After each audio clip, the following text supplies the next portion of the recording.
Hello and welcome to our webinar today. We're going to be looking at partnerships and their role in inclusive business.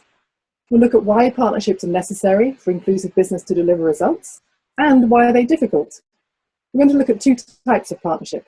First, value chain partnerships between different actors in the value chain. These are necessary for inclusive business models to work. And secondly, we're going to look at global alliances, the bigger framing partnerships that help to change markets, change systems, change the context within which inclusive business can operate. I've been working in inclusive business for several years, and I'm convinced that partnerships are necessary because inclusive business is about moving beyond your comfort zone and finding new ways of working at the base of the pyramid. But I've also seen that they are difficult, and we're going to be hearing some frank comments from our panelists. We have great panelists, who I'll introduce in just a second, but first I want to say thank you to our sponsor, the UK Department for International Development, who are not only sponsoring this webinar, but our May theme, which is all about partnerships and inclusive business. So those of you who are signed up or sign up today to the Practitioner Hub, you will receive our mini theme newsletter in a couple of weeks, all about partnerships and inclusive business, with a range of other content as well. I'm delighted to introduce our panelists, not only for who they are, but for the sectors we are considering. Agriculture and sanitation seem to me two of the hardest sectors to crack with inclusive business models, so they're definitely ones that involve partnerships. They involve work up and down the value chain and global alliances. So from the agriculture sector today, we have Sean de Cleene, who's Senior Vice President at Yara International. Covering the sanitation sector today, we have Simon Brossard at Hystra, who's going to be talking about his work with the Toilet Board Coalition. And then bringing a cross-sector and deep, rich experience, we have Darian Stibbe, Executive Director of the Partnering Initiative, who will share his pearls of wisdom with us. For the participants online, you can type questions in chat at any time, and anyone can join the conversation on Twitter with the hashtag you can see.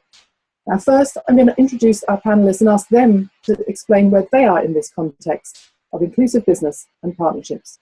So Sean, first of all, can you explain where Yara sits in this space? So Yara is a global fertilizer and crop nutrition company operating in more than 160 countries around the world.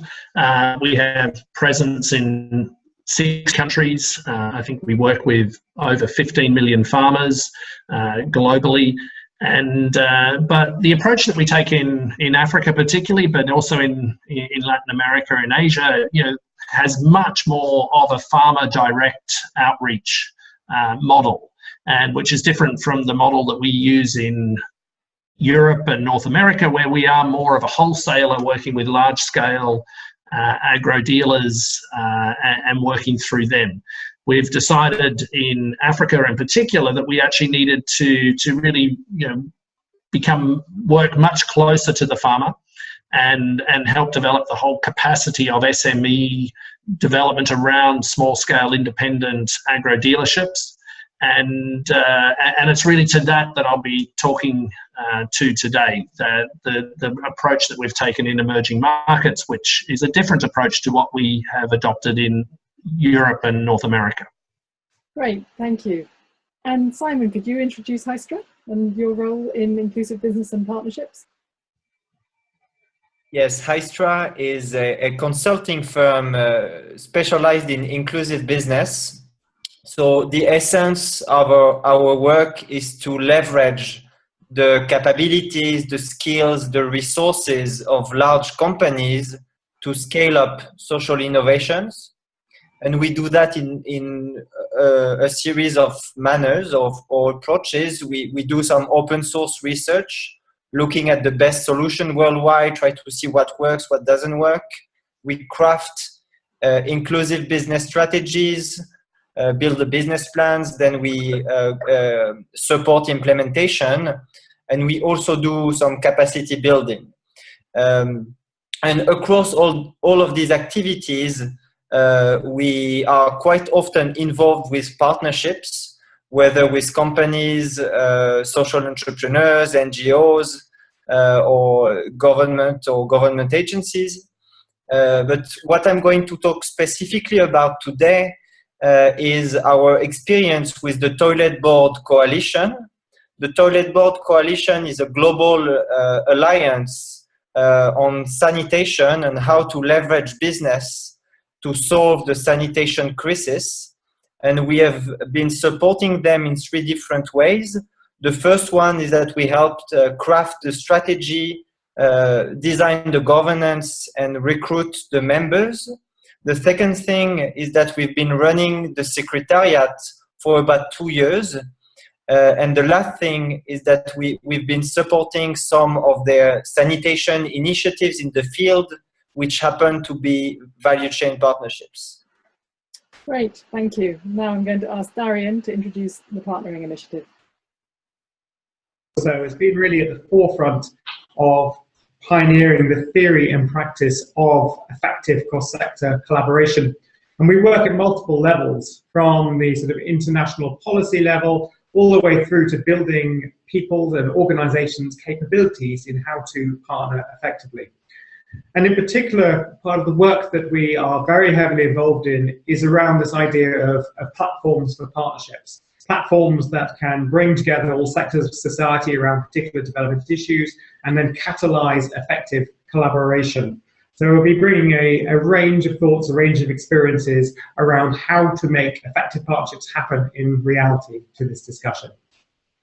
Great, thank you very much. So we've decided to divide our discussion into focusing on 2 broad types of partnerships, which I think probably capture, to define them broadly enough, the majority of partnerships in inclusive business. Some are partnerships within specific value chains to make specific business models work, whether that's getting toilets constructed and used, whether that's getting crop nutrition into farmers' hands and getting crops sold, or it could be all kinds of things in healthcare, energy, and so on. They're specific models, specific value chains. And then the second kind of partnership we're going to talk about is these global alliances that are building new markets, changing behavior, changing attitudes, creating solutions at a more global scale. There might begin to be some crossover between these 2, which I think we will hear about.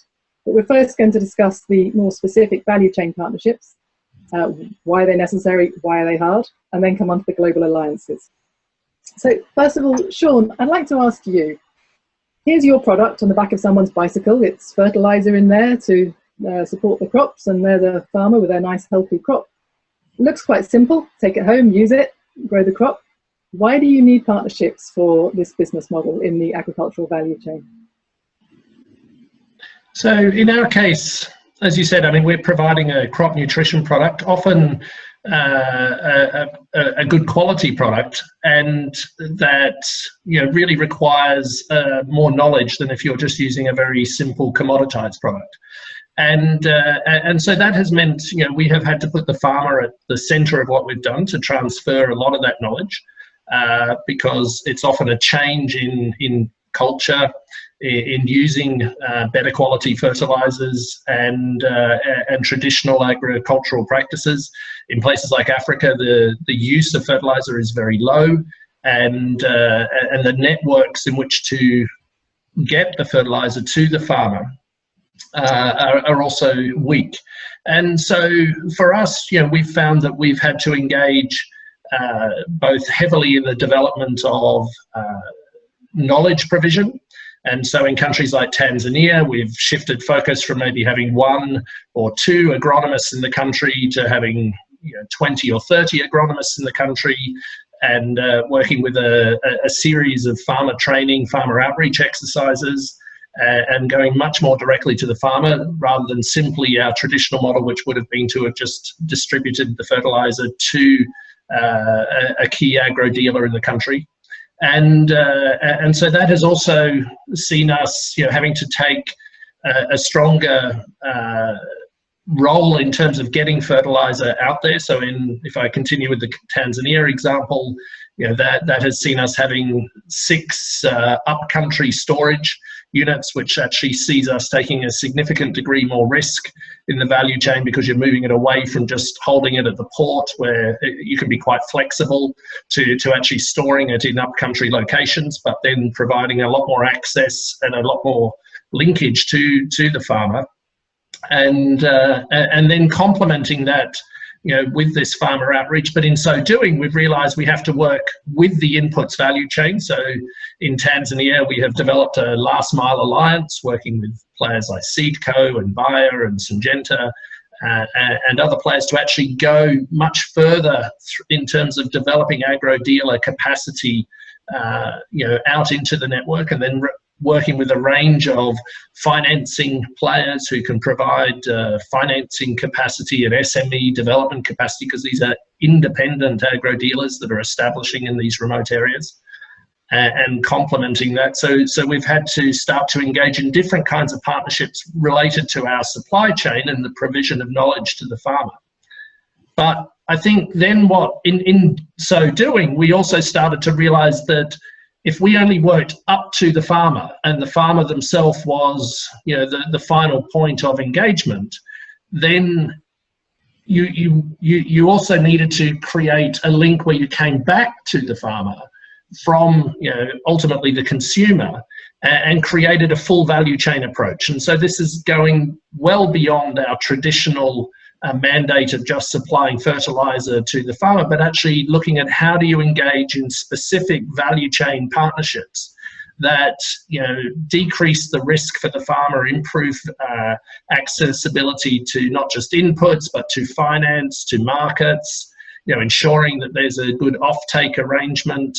And so this has seen us engaging in a whole range of inclusive business development partnerships that take us well beyond our traditional role. And so that has then meant that we've had to look very actively at how do you develop these partnerships, where you both have specific control within your supply chain, but also looking at partnerships that take you well beyond your control, so looking at full end-to-end value chain partnerships, which maybe involve a number of players right through the value chain, but also involve a number of cross-cutting issues. And that could be related to finance, it could be related to ICT, it could be related to environmental, sustainability agendas, water management at a country level, trade, regional trade. And so you're seeing that these partnerships are becoming quite complex and therefore difficult, but critical to the future business success in parts of the world like Africa. Great, thank you. So you're saying you have partnerships in terms of the supply of your product and the knowledge that goes with it, but also with the off-takers and others who are engaged way far away from you, but in the same value chain. You implied some of the challenges because you said they go far beyond your control and spread. Could you give us, just briefly before we move on to the other examples, an example of where this is successful? We've already had a question specifically on the Last Mile Alliance that you mentioned, how many more farmers regularly get fertilizer due to that? You'd like to give that as an example, or another specific example showing what this has achieved, one of these approaches, but also what are the challenges? Why are they difficult beyond what you've already said? So maybe an example I would give that where Tanzania was used as a catalyst for this is a recent partnership that involves a number of input suppliers, so Yara, Syngenta, Bayer at a global level, working together with the World Food Programme, the IFC, and Rabobank, and then key facilitation and aggregation partners, so the Alliance for a Green Revolution in Africa, AGRA, and Grow Africa. And what that partnership is doing is looking to see in critical areas whether the World Food Programme can use its procurement capacity to support small-scale development in those areas.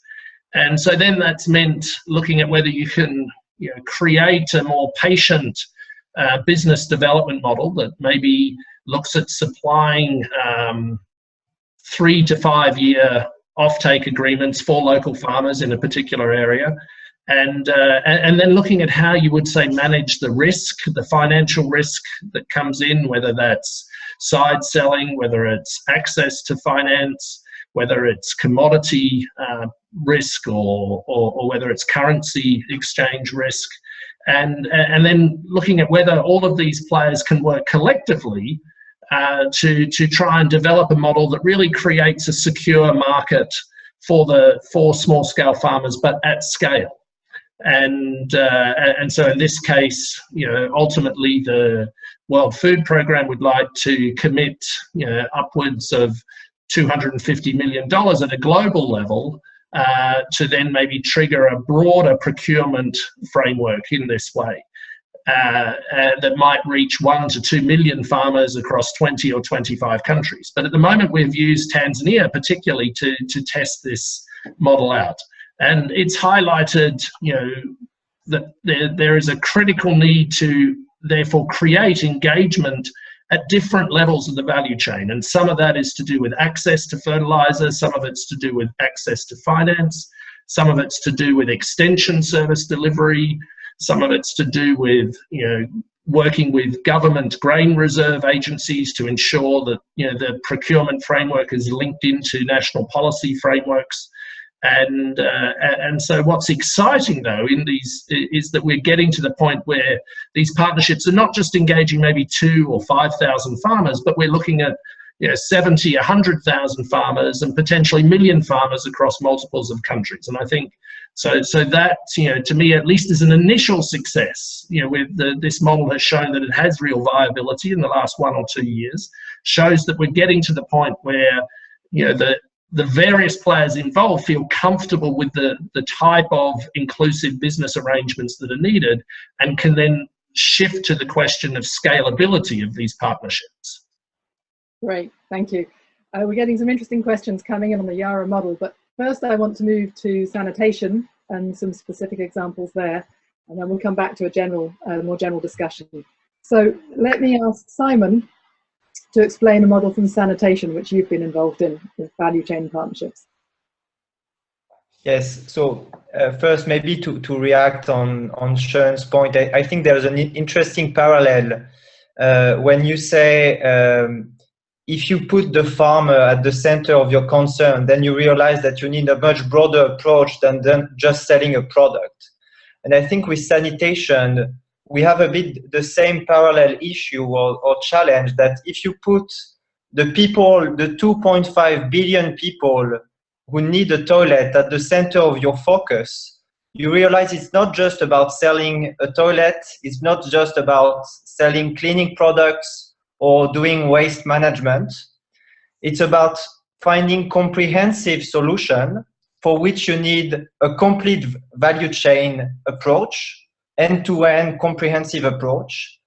And in sanitation in particular, this value chain is extremely complex and no one has the solution on its own.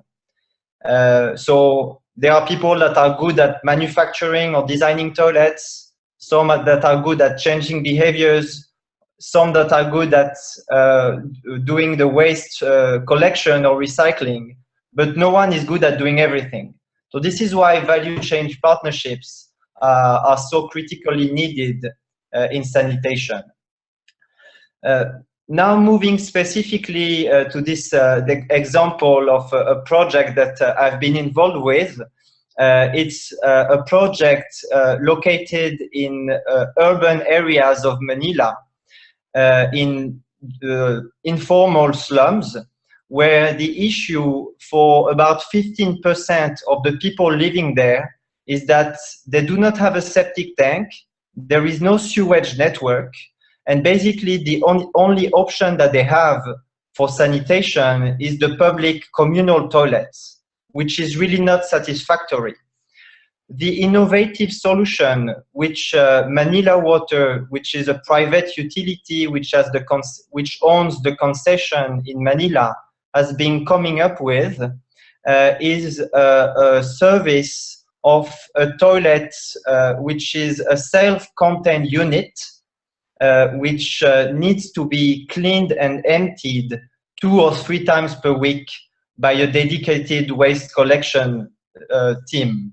So you have a nice looking toilet in your home. There is no hole, it's not linked to any septic tank, it's just above the ground, and you have people coming to clean it and change it 2 or 3 times per week. So this is an innovative solution, and clearly there was a motivation for Manila Water to test and implement their service, because they have a mandate to provide 100% people in their concession area with sanitation services. Now their issue was that the technology was not good enough. And this is where Lixil comes in. So Lixil is the second largest toilet manufacturer worldwide. So it's a Japanese company. And for them, working on this solution was a great opportunity to be involved in this leading edge model that could become a worldwide solution for urban slums, for people that don't have septic tanks or sewage. So basically for Lixil, it's about being the first mover or as a manufacturer of this new toilet technology. And the picture that you see on the slide is the first prototype which they have designed and which is now being tested in the Philippines. So this is an interesting partnership model with, on the one hand, a leading private utility which is doing all the operations and running the service in their area. And on the other hand, a supplier, a manufacturer of toilets. If we talk about the challenges that we've seen so far,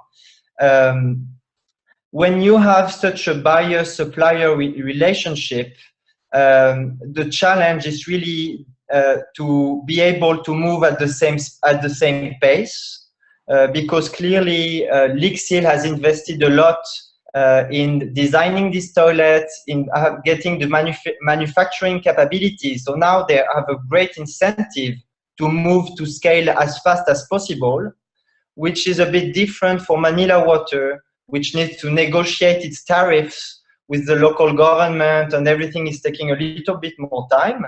So there's this first question of how do you align the pace and the speed at which you are moving forward with your partnership. And then the second issue that I want to emphasize is when you look in the future, if this project happens to be successful, how do you make sure that the value which the two partners have created together is shared in a way which is fair for each of the partners? And for instance, Manila Water, once the project is up and running, could ask for a competitor of Lixil to come in and design cheaper toilets. So how do you make sure to create the right incentives at the right levels is also a good question for this type of partnerships. Great, thank you very much. Two very good challenges there, pace and structuring incentives and shares. And we're also getting questions on the Yara model about the costs, which is similar to the other side of the benefits. Before we come back to those, Darian, I'm going to ask you for any comments to add in on what the panelists have said, and then we'll come back to a couple of the questions. Thank you. I think that just two things worth mentioning is just reiterating something which is around the need for these partnerships and how it's very much related in a sense to the maturity of the system. Meaning that if you've got a mature market and you've got mature producers and you've got infrastructures in place, then just your standard type of operating, a standard type of business-to-business partnerships are perfectly fine. If you're working in a system such as Yara is in agriculture in Africa, in which the system isn't there, it is not mature, the farmers are not necessarily producing at a high level, they're not necessarily organized, there may not be the rest of the infrastructure there, you're moving into a market that you will have to help to improve the whole system around that market in order to be able to then sell goods. And that is one of the main reasons why companies have to work in collaboration with others, because it's the others that can help to build that entire system, whether it's around finance or water or trade, as Sean was saying. And the other point that I think is also really important here is comparing the two partnerships.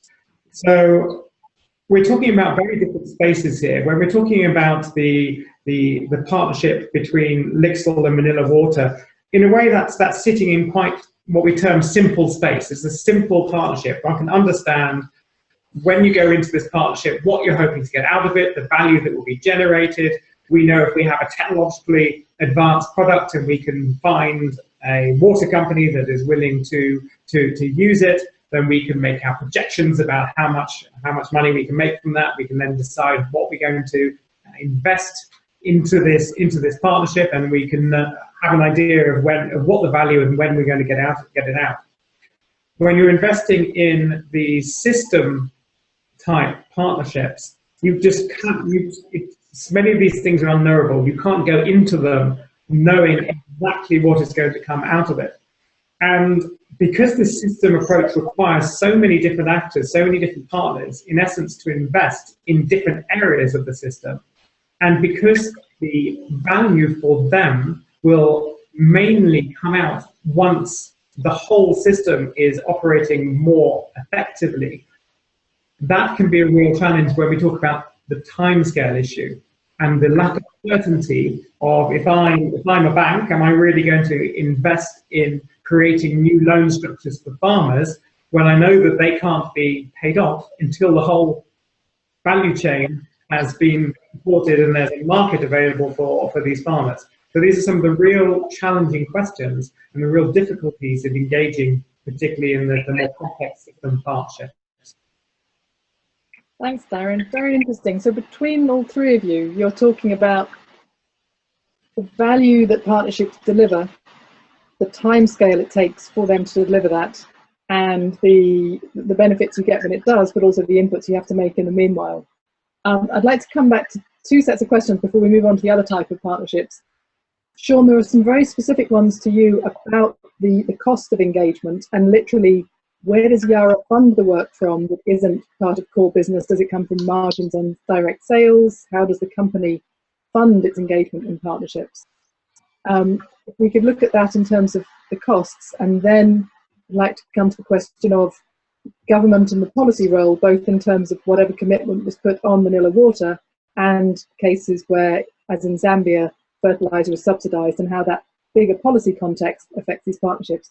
If we just deal first, Sean, with the question to you about what is the cost, how much input is it, and how does Yara fund it? It's a good question, and I think from Yara's perspective, what we've done is, we really see this as part of a more medium to long-term business development approach. And so rather than seeing it as a more traditional CSR agenda, I think we've seen this as, really taking a longer term view on development, say in the African context, and saying, right, what can we invest now, with a belief that that is going to translate over the next 5 to 10 years into something that really represents, a significant part of our business. And so it's taking that, so there has to be a business case that's not philanthropic. But at the same time, I think we've been prepared to defer some of the return on that business case and take a more objective long-term analysis of that. I think we've also found that the types of partnerships that we're describing require engagement from different players, and so often to bring players onto the same page, it sometimes needs a blend of business development costs, taking this more medium-term horizon outlook, and also in terms of shifting our risk parameters.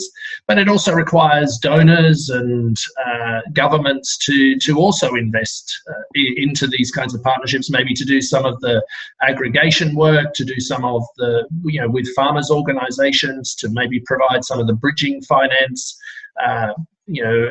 to support SME development, so that independent agro dealers can actually build up the finance that they need to make this work.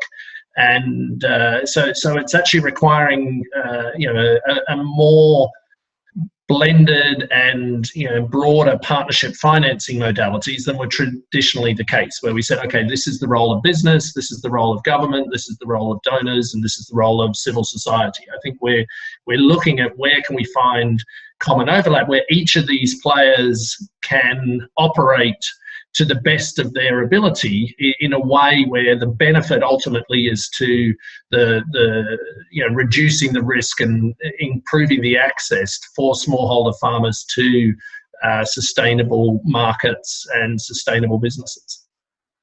Interesting. So just to push to clarify this, because a number of questions on it, you're saying Yara doesn't fund this from a CSR budget. This is core business. But you work in a context where there are programs with donor money, government money, others funding different bits of the activity needed for these value chains to work. Is that a correct summary? That's right. And so, I mean, the donors wouldn't fund us as Yara per se. I don't think, we're not looking for finance as a company. I think what they would, maybe look to fund is, ensuring that a farmer organisation is in a ready state to engage in these kinds of models.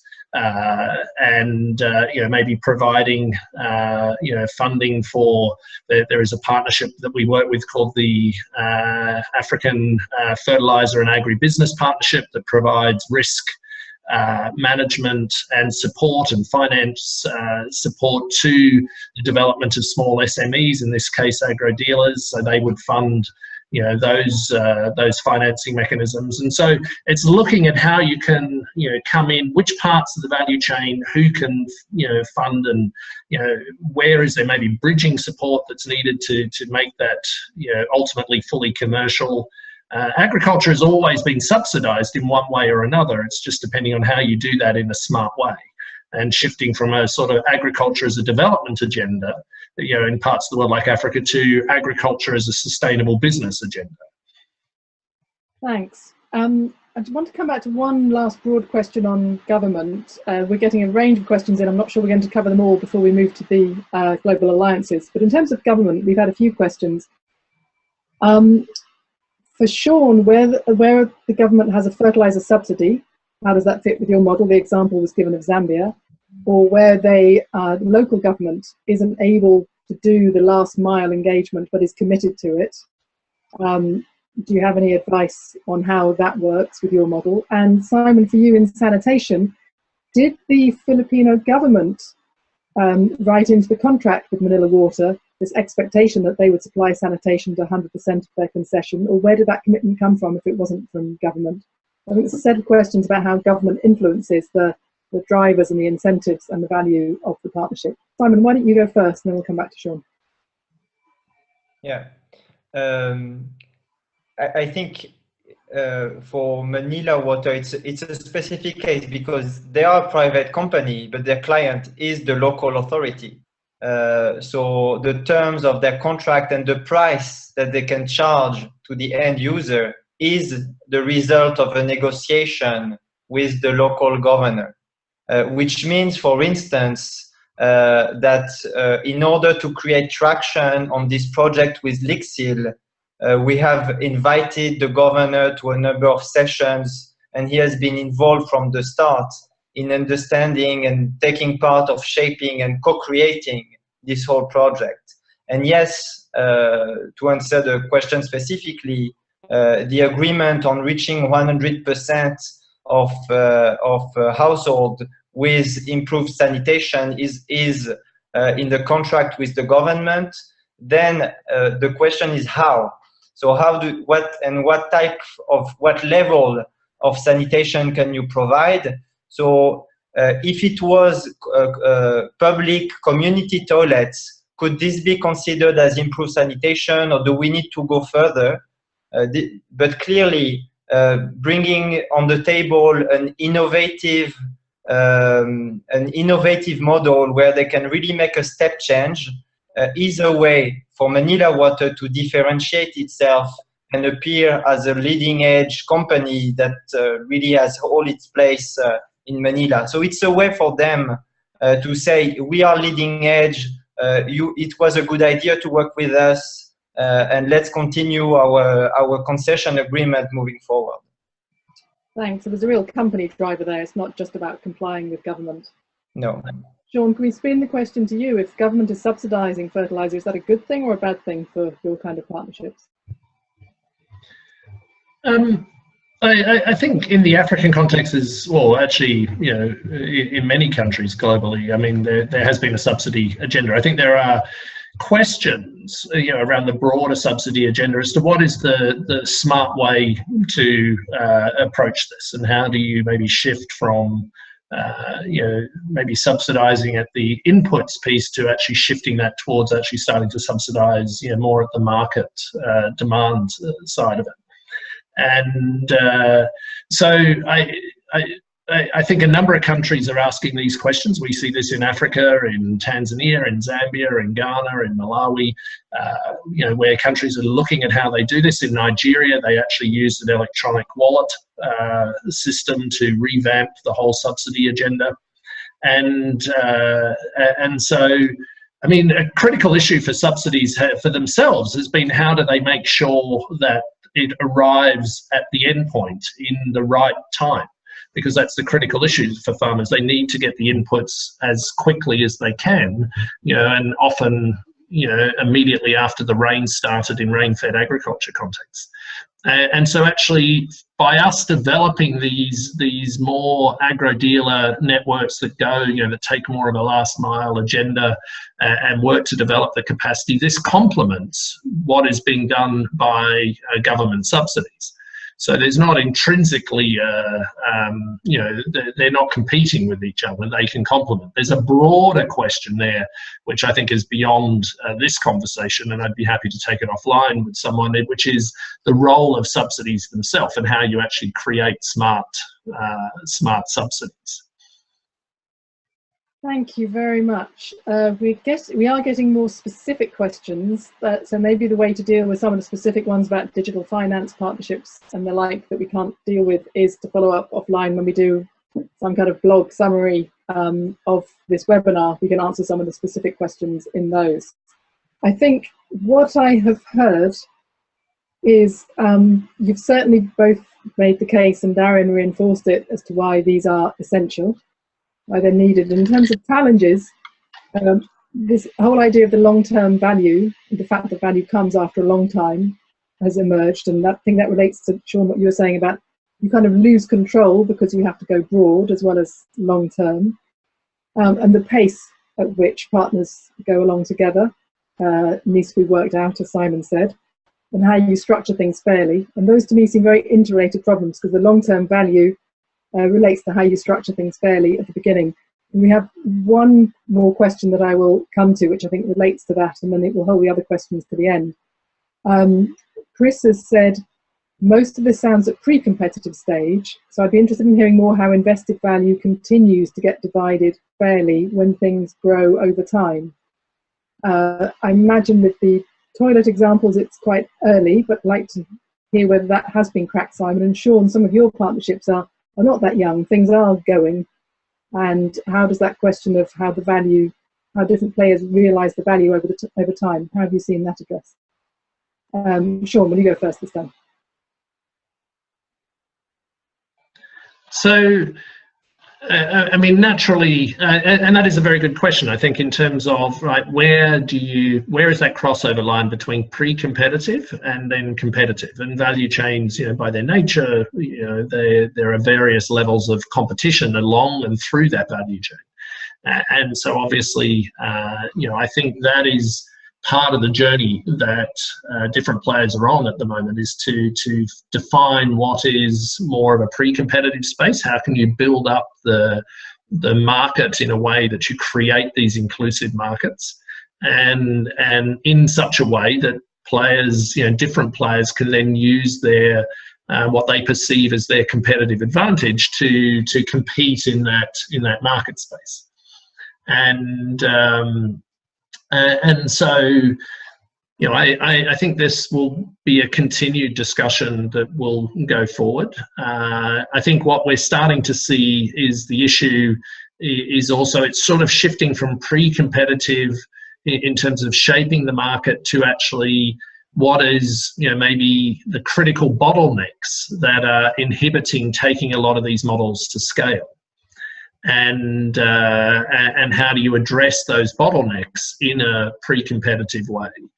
How do you, if it's information to the farmer, how do you maybe allow, information to be done in an open sourced way so that the farmer is actually being able to get information, others are being able to come in and, put that information in, and then how do you build on an open source framework to then provide specific, tailored, information to the farmer that's more, targeted towards your particular commodity. And so it's that merger of, open source, in that case, and where there's more of a proprietal value. And I think globally our economies, and it's not just in agriculture, are increasingly looking at this space. I think, the nature of these partnerships in Africa is allowing us to really unpack that in a very powerful way. And the example I gave before of the patient procurement platform, I think is a very good example, where with the World Food Programme, working with a range of businesses and finance players and aggregate developers to actually build these markets, and to within that global agenda come up with very clear ways in which you can de-risk a value chain, improve competitiveness, but not necessarily provide an unfair advantage to any one player. Thanks very much. Simon, do you have anything to add on this question of how you structure it fairly over time? And I'm also wondering how to make sure it remains inclusive over time. Where's the base of the pyramid client in all this as it evolves over time? I mean, that's a very good question, and that's a real challenge.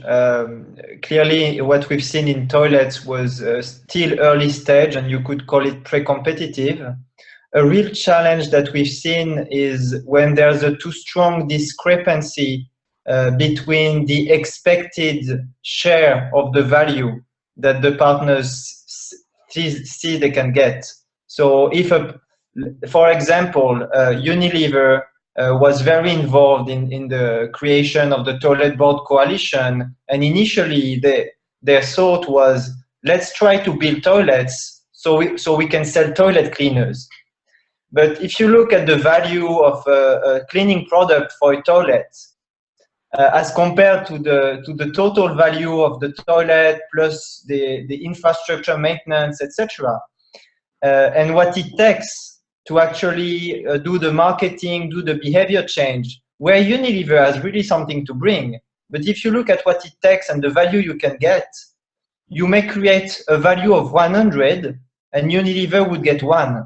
So what's the point of creating a total value of 100 if in the end you get only 1?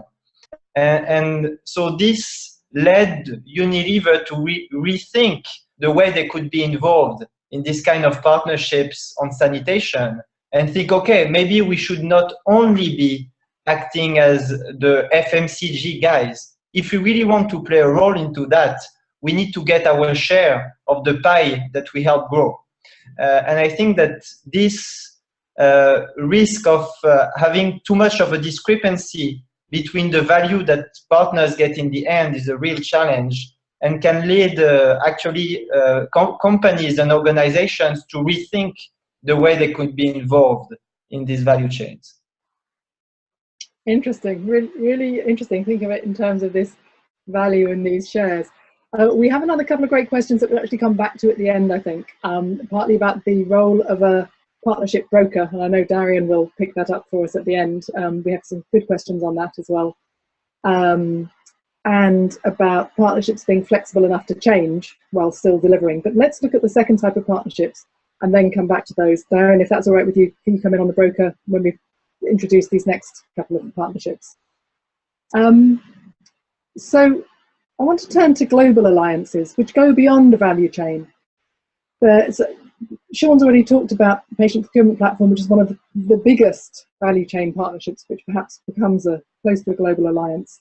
But we're going to hear about why the Toilet Board Coalition was actually established as a global alliance, and a range of global alliances that Yara are involved in, which are trying to transform the system. Darian's already introduced us to this idea of system change. So first of all, Simon, let's hear from you about the Toilet Board Coalition. Why was it established as a global alliance and what it's trying to do? So I think before I start on the reason for global alliance versus value chain partnerships, if you look at sanitation, we are trying to solve a problem that's for one inhabitant over every 3 inhabitants. So 1/3 of people on this planet do not have access to proper sanitation.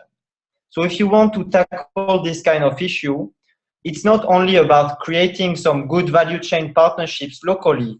You need to have ways to scale it up globally. So it's also about creating the right momentum, influencing policies, influencing investors that can bring the financing, and generating knowledge for the sector. So there's really a need to act much more globally. And for that, global alliance can make sense. So specifically, the Toilet Board Coalition was created with the belief that business has a key role to play in solving the sanitation crisis. So it brings together about 20 players that come from very different worlds. So you have big companies, multilateral and bilateral agencies, NGOs, experts who believe that business can play a role. And the strategy of the Toilet Board consists in launching, creating, crafting, supporting, and accelerating initiatives in the field, so value chain partnerships, you may call them, that can prove that it is possible to sell toilets, provide sanitation to people while making money, and that big companies have a role to play into that. So at the moment, there are 4 initiatives going on in Ghana, the Philippines, India, and Bangladesh, and there will be more. And the idea is that could we prove that it is possible to provide sanitation while making money? And if we do so, then we will create incentives for others to replicate our models. We will create incentives for investors to put more money into that sector. And this will really create a systemic change. Thanks. So this value chain partnerships fall within this model, but it's about much more than that. It's incentives, it's flow of capital, it's replication, it's changing attitudes. Exactly. I think you've already got some lessons. You've not been going that long, but you've drawn out some lessons already. Will you share those with us? Yes, so I will go very quickly, and really it's just a teaser because we last year we've done a kind of a review of the experience and lessons learned from working with the Toilet Board Coalition over 2 years. Just a few lessons, and then after that the others will react. The first one is that you should not underestimate what it takes to create alignment between organizations and people that come from such different backgrounds as NGOs, big companies, or development agencies. And really looking at the Toilet Board Coalition, it took over 1 year to really create alignment around this strategy, which is now established as accelerating field initiatives. And until you have this clear strategy, it's really difficult to move forward. The second thing is that when you look at bringing together the right people for your global alliance, you think mostly of bringing the right organization. So bringing the sector leaders, the big names of development, the large companies. But what really matters is not only the organization, it's the people within this organization that will represent them in your alliance. And having sufficiently senior people that can make decisions on the spot, especially when it comes to budget decision. Because you can imagine that if you make a decision during a committee and then everyone says, okay, I need to talk to my boss and see if it's okay. Then it's a mess, and that's done. You need senior people also because they can create traction within the organization, and you need committed people, because something that we've clearly seen within the toilet board is that it takes time to get the trust established between these people who come to know each other after some time. And this is really what makes the difference, that people can trust each other, know each other. So senior people, committed people, and ready to stretch, because clearly you'll have to make things that you are not used to do within a global alliance. The third thing, which is a bit a consequence of the previous one, is because you have senior people, and you need senior people, you cannot expect them, and Sean, maybe it was your case, to dedicate all their time to this global alliance. So you need to have a professional support, an organization, a secretariat, which is responsible for moving things forward. You cannot rely only on the numbers. So this is the role that we have been playing as Hystra for about 2 years. I think our biggest challenge there was to find the right balance between moving forward with the initiative, taking action forward, while maintaining the sufficient membership engagement, spending sufficient time trying to make sure that everybody was aligned with what we were doing, and clearly finding this right balance between alignment, engagement, and action on the other hand is really the big challenge for the Secretariat. Just the last word on the fourth one. These alliances are costly, really costly. So you need to have a sustainability strategy over time, and there's only one way to do so, is to make sure that you create sufficient value so that the members or donors are willing to pay for what you provide. And in the case of the toilet board, the value that we were trying to create was this acceleration support to the field initiatives. So then the question is, who is going to pay for that? Is it the initiatives? Is it the investors? Is it some other donors that want to see this model emerge? That's can be an open question. So that's it. So that was just 4 of the lessons. There are 11 others in this report if you are interested in looking at that. And I would be really happy to hear Sean and Darian's view on this. Thanks very much, Simon. I'm actually going to come to you, Darian, before we hear about Yara's experience on these global alliances, because I imagine these lessons are rather familiar to you. I think you were teaching me these many years ago. But I'd love to hear your perspective on, are these right, and are these the most important ones, and what are the other really important things that are missing here?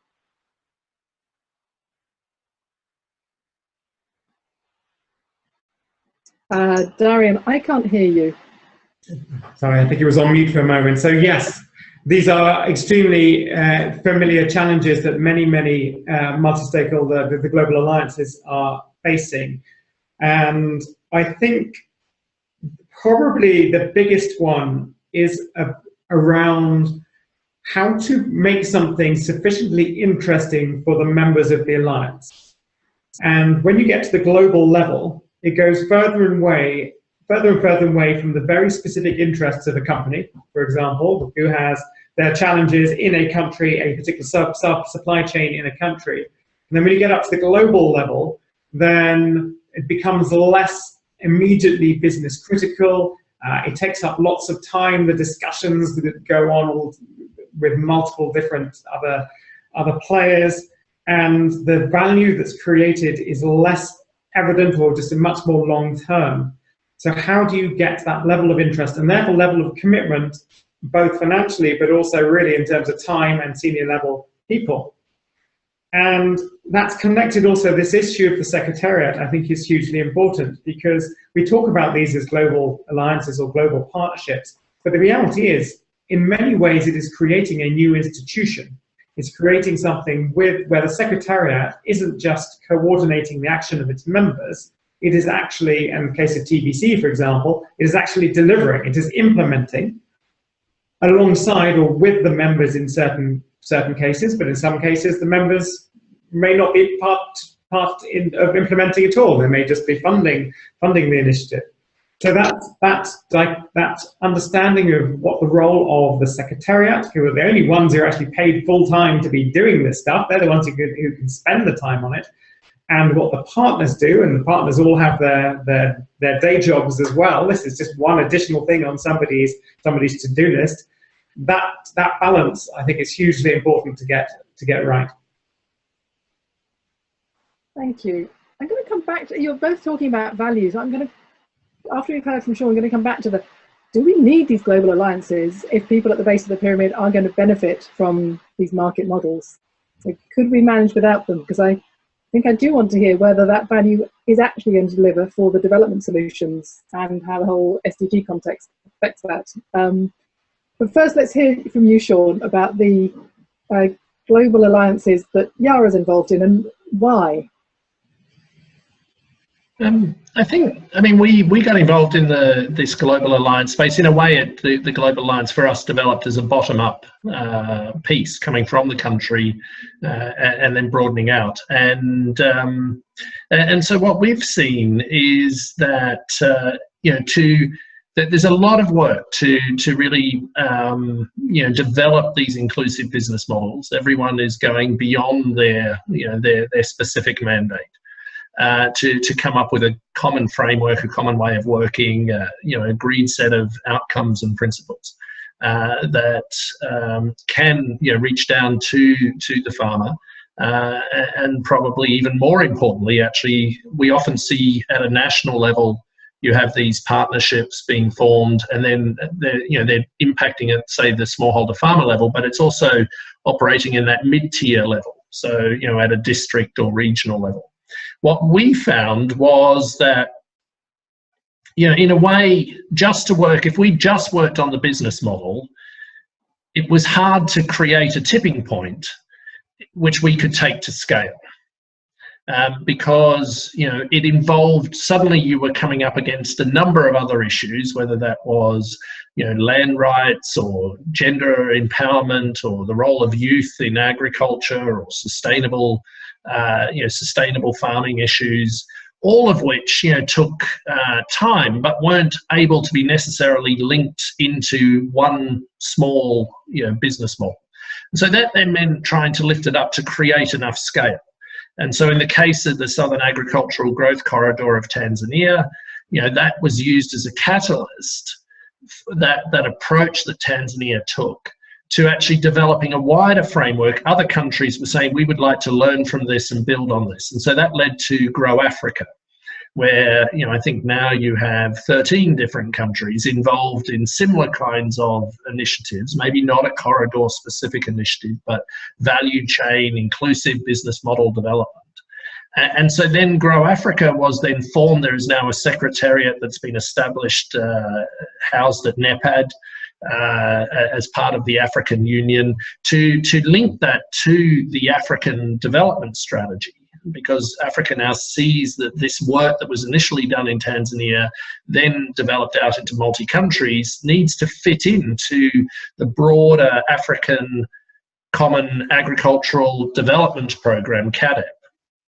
And to be aligned, so that there is government alignment. So, the work in Vietnam that was started with value chain partnerships there led to, work in Indonesia, which then led to the work of, the establishment of Grow Asia.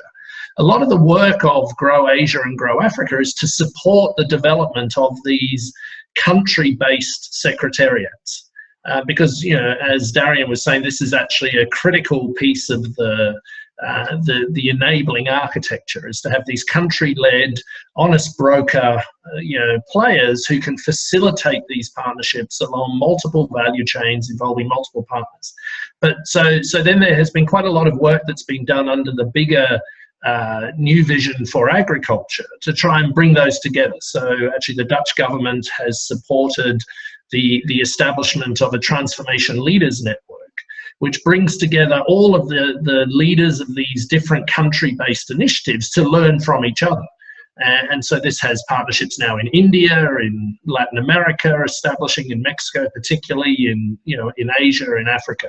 And what's interesting is, in some cases, these are very context-specific examples that cannot be replicated. And in other cases, there are actually really common threads to a lot of the challenges that are being needed at a country level, and where you can start to look more broadly at, say, a cross-cutting issue like the role of finance in agriculture. How do you bring the whole finance value chain from players involved in village savings and loan scheme to microfinance, to more commercial banks, to insurance players working in crop insurance? How do you bring these together? Now, often the challenges between Tanzania and what may be experienced in Ghana, even though context specific, there are some very common threads. And so you can actually operate a finance working group, as Grow Africa does, that tries to look across the countries to learn what are some of the examples that are coming out. And so we're seeing these frameworks develop into a wider capacity. But I think it is important that these global partnerships don't become huge entities in themselves. I think they need to establish time-bound working groups that can address a specific key bottleneck that is a major challenge, and then that needs to be fitted into an existing institution that can then take that forward, either at the country level or the global level, or identify that a new institution needs to be established if there really is a gap. But they shouldn't become massive institutions in themselves, trying to be everything. It's right. How do you work with a lot of the existing infrastructure to support that in a way to create this? And I want to just add one more point. I think Darian talked about systems, and what I'm starting to see is also a critical need for systems leadership. As a really key component in this global agenda, both at the individual level, and Simon talked about the role of specific champions who play a critical role, particularly in the early stages of taking these partnerships to scale, and being the people that give it the energy and the momentum that's often needed. But then to start to look at what is the role of institutions as systems leaders. And so this is something that Harvard Kennedy School have actually been working on, and they did a very good report, and I can send the details of that, both of SAGCOT initially a few years ago, where the role of the individual as a catalyst, and then the role of the institutions. And then more recently this year, they released a report on the new vision for agriculture at Davos this year, looking at the whole role of systems leadership across this spectrum. And I think if we're going to break out of a silo mentality and address these complex challenges in an interrelated way, where you've got business models aligning with environmental agendas, aligning with bigger social dynamics like urbanization, then we're going to have to need a new kind of leadership that can really take a systems approach. And the work that Darian is doing at TPI, the partnership initiative, is a very good example of sort of that systems leadership and taking that forward. Thank you. So you're talking about leadership. Simon was talking about having the champions. We've had questions about facilitators. This does just seem to be a whole new way of working, that, call it what you will, we need dynamic institutions and people making this new system work. We had the question quite a while ago about who facilitates these partnerships and how important is that and how much does that cost. I think what we've been talking about is these global alliances being one answer to that. Maybe you need a global alliance to facilitate the partnerships and to invest in the value chain partnerships. Are there other models to facilitate partnerships, particularly the value chain partnerships, that don't involve a global alliance? Because I'm hearing some challenges around global alliances as well. I mean, Darian, could you comment on this? What else is the alternative apart from having a global alliance? So I think one needs to perhaps split two things. There is the leader along the lines that we just heard about, those with a vision that can really drive something forward, the energy, momentum, gather people around this concept and really help to drive something forward. Then in addition to that, perhaps there is also then this more technical brokering of this collaboration and bringing the organizations together and working out exactly what they are going to do together, creating the plans, building up the partnering agreements. In essence, taking these organizations through a process, a partnering process which is essential if you're going to end up with a partnership that's going to function effectively and is not going to fall apart or not deliver, as we see in so many different cases. And I think that the concept of partnership broker is growing in at least two ways. One is through platforms for collaboration, platforms for partnership, along the lines of the Zambia Business and Development Facility that we helped to set up, which is a space deliberately set up to bring everybody together around particular key development issues. It can be, and including around supply chain, agricultural supply chains in Zambia. And it is an ongoing facility with the professional support to be able to make it happen. In addition, we're seeing a rise in the number of sort of just individual consultancies offering brokering services, whether those are sort of the big organizations like Accenture Development Partnerships, organizations like TPI, but also individuals getting into this as a niche. And I think that the professionalization of partnership brokers, partnership facilitations, I think is hugely important moving forward. And I also think that the investment that can be made in having this professional facilitation early on is repaid countless times by having a partnership that is then much more effective in the way it operates. Great, thanks, Darian. I think we need to wrap in about 5 minutes, but there's still quite a few nitty-gritty issues to touch on. I am going to ask each of you if you have an example of a partnership that has delivered hard results that you can share. I think we're also looking for an example of a partnership that has evolved or failed to evolve, but the whole issue of are partnerships flexible enough to evolve or stop? Can you give us an example where that's been good or where that has failed? And still on very much in this theme of delivering results and value, Sean's raising the question of, do we have the right tools to do that?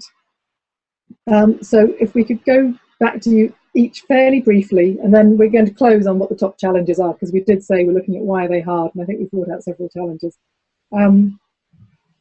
Simon, could we come to you first on, do you have any specific examples you could already share of partnership delivering results, the partnership evolving appropriately or not evolving or even stopping? And what's your view on the measurement issue?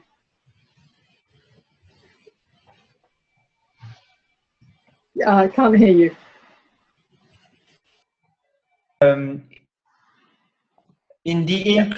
If you look at the inclusive business space, there's often a partnership component, at least a value chain partnership component, is in most of the successful cases, because when all the big companies that managed to engage and develop successful businesses at the bottom of the pyramid needed to find ways to do community engagement or to leverage the local microfinance institutions, or to get some ideas from social entrepreneurs that they could take to a larger scale. So, I mean, if you look, for instance, at an inclusive business that we've helped develop is affordable housing business of Lafarge Holcim. So Lafarge Holcim is now the largest cement manufacturer worldwide, and they have developed a comprehensive housing solution. So not just selling cement, but selling a complete, comprehensive housing solution where for a few $1,000s, households in Africa can purchase a complete housing solution.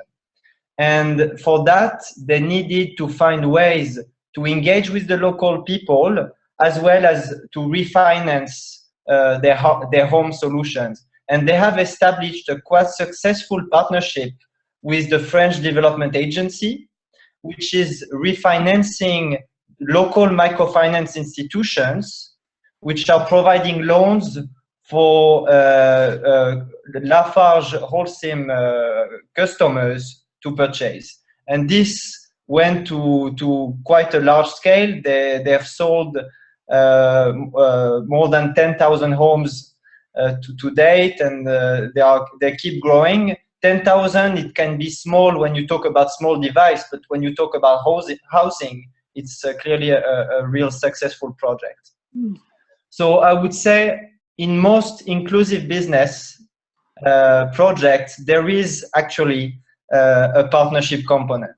So you have plenty of successful examples. Then to answer the question about global alliances, I would rather leave that to Darian, whom I think is best placed to enter that. Sure, thank you. Sean, can we just come to you on the measurement challenge and any examples you can share? I think in reflecting on this, I mean, we do have a challenge in terms of how do we measure success of these more complex partnerships, where you have a number of players working through a number of different partnerships, you know, coming together to work in a common direction, where you know you've got clear objectives in terms of an end goal potentially, but actually the road in which you're going to get there will change, and will change depending on, you know, how these different partnerships interact. And so, you know, do we have effective monitoring tools that can assess this? And I would say at the moment we don't, and I think this is going to be, given the development of these partnerships and the perceived growing need for them, and these broader platform agendas and this congruence of different alliances coming together, I think we really do need to work on developing effective tools for measuring success. Thank you. And can you share any examples, Sean, either of a partnership that has delivered or a partnership that has evolved or stopped or failed to evolve? I think, I mean, I still feel that the work that has been done in Tanzania is some of the most interesting work that I have worked on. I think, you know, when the initial Southern Agricultural Growth Corridor of Tanzania was conceived, you know, it ran into a number of challenges because people hadn't taken this approach before. You know, there were a number of issue-specific agendas that came in very strongly into this, you know, land rights and access to finance, and, you know, whether or not these models were inclusive at a smallholder farmer level. I think it's moved, you know, with a lot of these and included these into its agenda. I think what I'm now seeing is they have shifted from a national agenda down to geographic specific clusters within the corridor, where you can actually address these issues. And I think that's been exciting and that's only happened in the last year and a half or 2 years after the initiative was conceived about 5 years ago. And that's been quite exciting, because you're then seeing local governments and, you know, local, you know, leaders really take ownership of this. And you know, and at the same time, I think, you know, what has happened in the corridor is that it has, you know, led to the development of a whole range of successful models that have, you know, really, you know, at least in their early stages, have come about, I would say, because of, you know, the broader existence of the SAGCOP. So they aren't necessarily specifically because of the SAGCOP Centre or anything, and these include CARI, the Rice Initiative, they include this patient procurement platform, you know, a number of initiatives in Tanzania that have come about. So, you know, to me, it's been, you know, and I think the at the beginning, we committed into this journey, and I think partly it was also a realization this was not just a 1, 2, or 3 year project. That by committing into SAGCOT as a company, we had to commit into the medium to long term. And so we made an investment, a $20 million investment into the port that really only had a 10 to 12 year repayment framework, which was unusual for us. And that was a statement that we were committing to this medium term. And what I've seen is a number of other players now also aligning. And I think the alignment piece has been a really powerful learning from Tanzania. As you see Feed the Future align their work into the corridor, you see the work being done by AGRA and its breadbaskets work aligning to the corridor. You see IUCN developing an environmental framework to engage with the corridor that has global significance.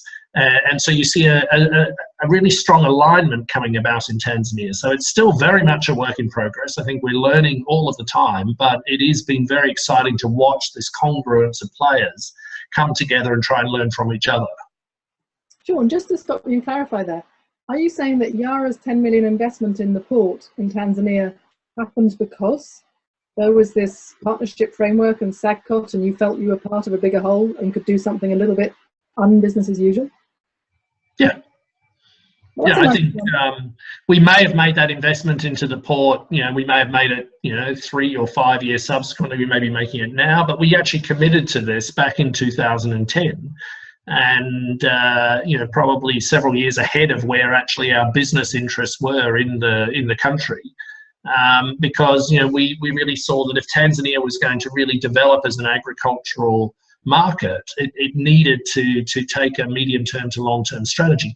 We also realised from a tipping point perspective that Tanzania needed a couple of upfront anchor investments to use with other companies to leverage in investments into the broader thinking that underpinned SAGCOT. So it was also our commitment, and the government used that Yara investment as an anchor investment to crowd in other investments over the subsequent 3 or 5 years. Grand, thank you. Darian, would you like to share your thoughts on the question of measurement? How can we know if these things are succeeding? And when they should evolve, do they evolve? When should they stop? Do they know how to stop? Yes, so the challenge of measurement is depending on what type of project you're doing, of course, or what these alliances are doing, it can be huge, partly because if an alliance is about building systems, if it's about building capabilities and making connections, then the actual final result can be so many years down the line of people being brought out of poverty, farmers growing more, or more being sold, can just be far down the line. The real challenge, of course, around attributability is there, and I think that there is so much push from donors to be able to say, because we did X, Y, and Z, A, B, and C happened, and that fills our quota for this year for that type of activity. And we need to push against that, because if we're talking about influencing systems, then the standard measures are just not going to be sufficient. And donors need to be much more appreciative, I believe, of the, in part experimental, in part innovative nature of this way of working. Systems thinking is not A results in B. Systems thinking is we try these things, we adapt, we change, we build this other part of the system, we connect these things together, we hope they're going to work. Sometimes it does, sometimes it doesn't, we iterate, and it is a different type of working. So on the measurement side, I think that it is really important to develop new ways of measuring, but also have a greater tolerance from donors about the outputs from what these activities for system strengthening are. Thank you. So as we wrap up, you guys have been saying partnerships really have to deliver value or they don't work. They take time to facilitate, and you've said that really where it's a public good, where it's delivering something beyond what's in the interest of each individual, we need facilitation, we need donors to step in and fund that. But also we can't just report to donors in the classic, oh, X many farmers reached, because we've got to allow pivoting, innovation, and see if they're achieving system change, not just a set of deliverables. So donors need to step up to the plate, but need to be flexible, and we need to give these things time to deliver value. It does sound like we have some challenges in the years ahead. I'm going to ask you each for your very last word of advice. If it was an inclusive business, let's say a medium-sized one, looking at engaging in partnerships, we've got a couple of options on the table. What would your one single top piece of advice be to them? While you're thinking that, I will just inform people of where they can go after this. We've already got material on the Practitioner Hub website that will be adding the recording of the webinar and follow-up material, including answers to more questions and a follow-up blog. So do go back to the website and you will be able to see all that in due course. And now let's ask each of you for your one top piece of advice for a business engaging in partnership. Darian. Invest in people and their ability to work with others and build relationships, and be brave. We're talking about doing new ways of doing business. Not go into this lightly. Be brave, invest, and make it happen. Because if you make it happen, it will happen. Thank you. Simon, top piece of advice. Yes, I mean, that would be a bit similar. I think you've got to really go into it, because as we've seen and as we've discussed and said it many times, it's extremely complex. You have tons of reasons to fail, and it's not just about bringing the right people around the table and just finding the right partner. It really takes a lot of effort, a lot of work to make this partnership work and happen. There's a real potential, but you've really got to invest. So either you do not do it or you seriously invest. Thanks. Sean? Sorry, I was on mute. No, I think very similar comments. I think be bold. I think, you know, given the broader framework and the call by the Sustainable Development Goals, you know, the world requires much more of this systems thinking. So look at yourself as individuals and your institution, and are you fulfilling a system? Are you really becoming a systems leader? And you know, and really challenge yourselves and your institution in that way, and look at the value that it brings the different players. Think out of the silo mentality, and really try and create alignment.